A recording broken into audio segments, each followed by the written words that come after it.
Siguro masulti na ako na murag daghan jud kaayo minaagian na ay mga kalisod. Tapos siya naginhawa gid pod sa kabisi sa amo ang trabaho. Si Alvin usahay pati ang Sunday iyan ang himo ang trabaho. Murag nakalimtan na siguro namo usahay nga kinahanglan magbanding-banding kun mi. So akong gisulti sa iyaha dapat sa family lang gid siya focus. May pa sila, hangtod sa nadagpo, amo binanggiyos, nga amo silang suroy-suroy, simba, iadto sa mga family, para at least banding pod o mas closer pa min sa ilaha sa among mga relatives. Struggle sa pangwanta, nakuha gila ko kay kinahanglan na ko nga dati pangarap sa buhay na buangat ang akong pamilya. Time hard ko, trabaho, time, savings.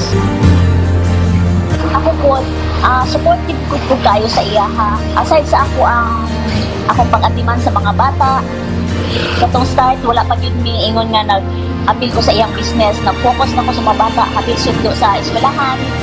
Then, hantod nga na-realize na ko, para kay school na sila, pwede na sila i-carpool.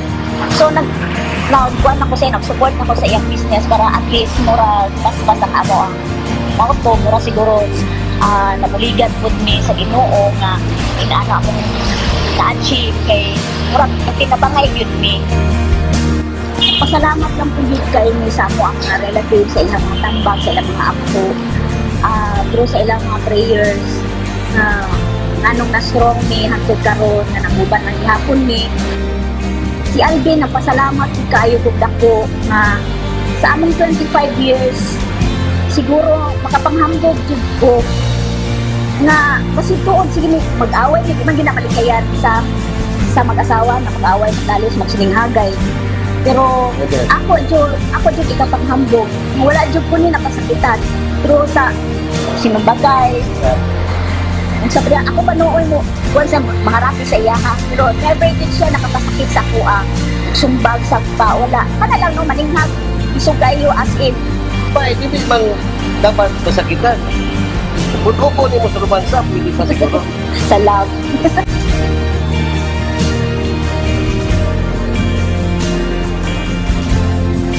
Akong ikuan ako sa akong mga anak, kanama ko'y mga lalaki, or muabot man sa ilang panahon nga magninyo sila.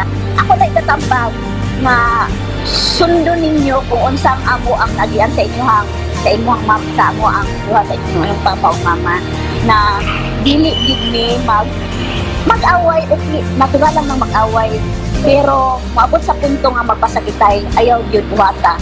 Kung mahimo i-love jud ninyo inyong asawa, inyong bana, magrespetuhay sa usan-usa. Hi, I'm Odette. Hi, I'm Alvin. And 35 years of marriage, we still go.